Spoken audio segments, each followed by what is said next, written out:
Hello friends. आज का जो हमारा टॉपिक है वो है the use of paradox and irony in poetry. ये क्लिंथ ब्रूक का एक ऐसे है। हमारी कंटेंट लिस्ट में 4 टॉपिक्स हैं क्लिंथ ब्रूक्स के। उसमें सबसे पहला ये है the use of paradox and irony in poetry. फिर है the use of irony. Third one है what does poetry communicate and what is heresy of paraphrase. आज हम बात करेंगे the use of paradox and irony in poetry. तो चलें इसे स्टार्ट करते हैं। अकॉर्डिंग टू क्लिंथ ब्रूक, ये जो पैराडॉक्स और आयरनी है ये इनडायरेक्ट वेज ऑफ एक्सप्रेशन है। यानी ये इनडायरेक्ट वे है एक्सप्रेशन के, और ये सिर्फ इंटेलेक्चुअल्स, पैराडॉक्सिकल और विटी पीपल ही यूज़ कर सकते हैं। दूसरी साइड पे वो कहते हैं कि पोइट्री जो है वो expression of emotions and imaginations है। कुछ लोग ये कहते हैं कि पैराडॉक्स या आयरनी जो है इनका पोइट्री के साथ कोई लेना देना नहीं है, लेकिन ये जो ऑथर हैं वो ये कहते हैं कि paradox is the natural language of poetry. ये तो पोइट्री की नेचुरल लैंग्वेज है, और जो पोइट वो अनकॉन्शियसली या कॉन्शियसली पैराडॉक्स या आयरनी का यूज़ लाजमी करता है अपनी पोइट्री में। अब देख लेते हैं कि पैराडॉक्स है क्या चीज़। जो पैराडॉक्स है वो एक ऐसी सेल्फ कंट्राडिक्टरी स्टेटमेंट होती है जो दो ऑपोजिट आइडियाज़ को साथ लेके आती है। यानी जो दो ऑपोजिट आइडियाज़ को सेम मतलब इकट्ठा यूज़ करते हैं हम। जैसे फॉर एग्जांपल मैं आपको बताती हूँ, you have to spend money to make money. पैसे बनाने के लिए तुम्हें पैसे खर्च करने पड़ेंगे। ये दो कंट्राडिक्टरी स्टेटमेंट्स हैं, दो ऑपोजिंग स्टेटमेंट्स हैं जो हमने इकट्ठी यूज़ की हैं। और इसे यूज़ क्यों किया जाता है? एक ट्रुथ को कन्वे करने के लिए, जो बहुत अहम ट्रुथ है उसको कन्वे करने के लिए। उसके अलावा जो राइटर्स हैं वो अपनी राइटिंग में इसलिए यूज़ करते हैं एक सरप्राइज़ की सिचुएशन पैदा करने के लिए, और जो रीडर्स हैं उनकी अटेंशन को कैप्चर करने के लिए। And it is highly intellectual in tone. ये हाईली इंटेलेक्चुअल होते हैं। पैराडॉक्स के एक सेकंड वेरिएंट भी देख लेते हैं।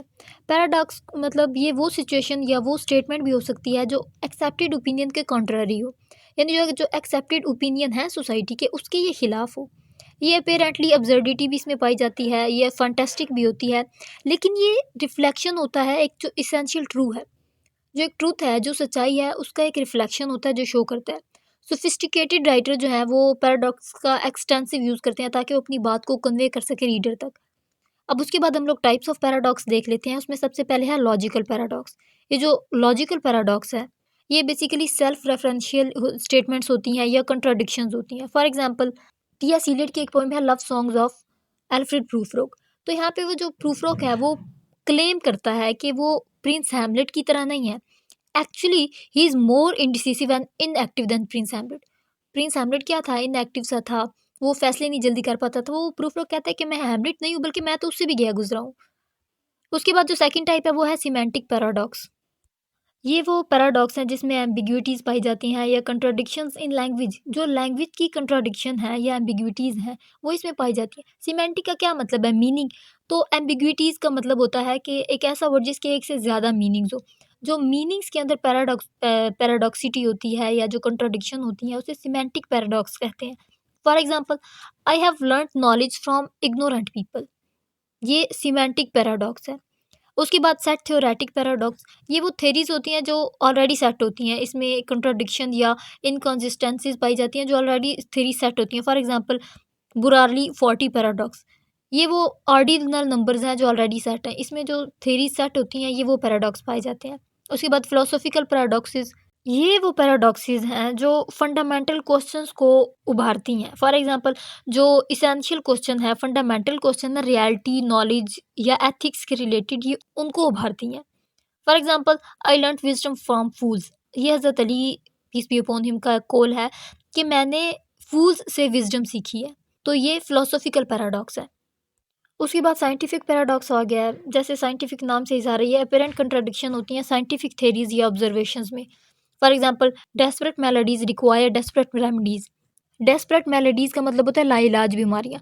तो जो लाइलाज बीमारियाँ होती हैं उनके लिए डेस्परेट रेमेडीज़ ही रिक्वायर होती हैं। उसके बाद इकोनॉमिक पैराडॉक्स आ जाता है। ये वो पैराडॉक्स होते हैं जो कंट्राडिक्शन या इनकंसिस्टेंसीज जो इकोनॉमिक थ्योरी में पाई जाती हैं वो होती हैं। For example less is more, ये इकोनॉमिक पैराडॉक्स की एक एग्जांपल है। उसके बाद पॉलिटिकल पैराडॉक्स। पॉलिटिकल ज़ाहिर है वो इनकंसिस्टेंसीज या वो कंट्राडिक्शन जो पॉलिटिकल थ्योरीज या प्रैक्टिसेस में पाई जाती हैं। फॉर एग्जांपल अब ये एक पैराडॉक्स है पॉलिटिशियंस के about, it is a political statement. ये क्या पैराडॉक्स है कि पॉलिटिशियंस जो होते हैं उनके प्रोमिसेस जो होते हैं वो कभी भी कंप्लीट नहीं होते। तो पॉलिटिकल स्टेटमेंट हो गई, तो ये पॉलिटिकल पैराडॉक्स है। अब हम बात कर लेते हैं इंपॉर्टेंस ऑफ पैराडॉक्स। सबसे पहली जो इसकी बात आ जाती है वो है चैलेंजेस अजम्पशन। ये वो चैलेंजेस होते हैं या ये अजम्पशंस होती हैं जो हमें फ़ोर्स करती हैं कि हम अपने बिलीव्स को री-एग्ज़ामिन करें। हम अपने बिलीव्स को दोबारा से देखें, दोबारा से एग्ज़ामिन करें। उसके बाद encourages our critical thinking. Paradox obviously हमारी जो क्रिटिकल थिंकिंग है या प्रॉब्लम सॉल्विंग स्किल्स है उससे रिज़ॉल्व करने की कोशिश करती है, उसे एनकरेज करती है। Reveals complexities. पैराडॉक्स बेसिकली उन कॉम्प्लेक्सिटीज़ को रिवील करता है जो हमारी डीपर अंडरस्टैंडिंग को इनकरेज करता है। उसके बाद प्रोमोट्स क्रिएटिविटी। जो पैराडॉक्सेस हैं वो हमें जो क्रिएटिव सॉल्यूशंस हैं उनकी तरफ लेके जाता है, जो न्यू पर्सपेक्टिव्स हैं वो हमें दिखाता है। तो उसके बाद इनकरेज सेल्फ रिफ्लेक्शन। जो पैराडॉक्स हैं वो सेल्फ रिफ्लेक्शन और पर्सनल ग्रोथ की तरफ लेके जाते हैं। फिर आ जाता है हाइलाइट्स कंट्राडिक्शंस। कंट्राडिक्शंस को हाईलाइट करता है या जो इनकंसिस्टेंसीज हैं जो हमें हमारी अंडरस्टैंडिंग को लीड करती हैं उनको ये इनकरेज करता है। उसके बाद फोस्टर एम्पैथी। फोस्टर एम्पैथी यानी ये जो पैराडॉक्स होता है ये हमारी एम्पैथी को इंक्रीज करता है हमें ओपोजिंग व्यूज दिखा के। उसके बाद इंकरेजेस ओपन माइंडेडनेस। ऑब्वियसली जो पैराडॉक्स है वो ओपन माइंडेड अप्रोच को रिक्वायर करता है और कंसीडर करता है मल्टीपल पर्सपेक्टिव्स को। उसके बाद leads to new insights. Paradox हमें न्यू इंसाइट्स की तरफ लेके जाता है, deeper understanding of the world. जो वर्ल्ड की डीपर अंडरस्टैंडिंग है उसकी तरफ लेके जाता है हमें। उसके बाद universal relevance. Paradox universally relevant होता है, इसमें वेरियस एस्पेक्ट्स होते हैं लाइफ के जो फिलॉसफी या साइंस या एवरीडे एक्सपीरियंसेस से हमें मिलते हैं। तो ये था हमारा आज का लेक्चर। आई होप आपको इसकी समझ आई होगी। अगर वीडियो पसंद आई हो तो इसे लाइक और सब्सक्राइब जरूर कीजिएगा। अगली वीडियो तक के लिए अल्लाह हाफिज़।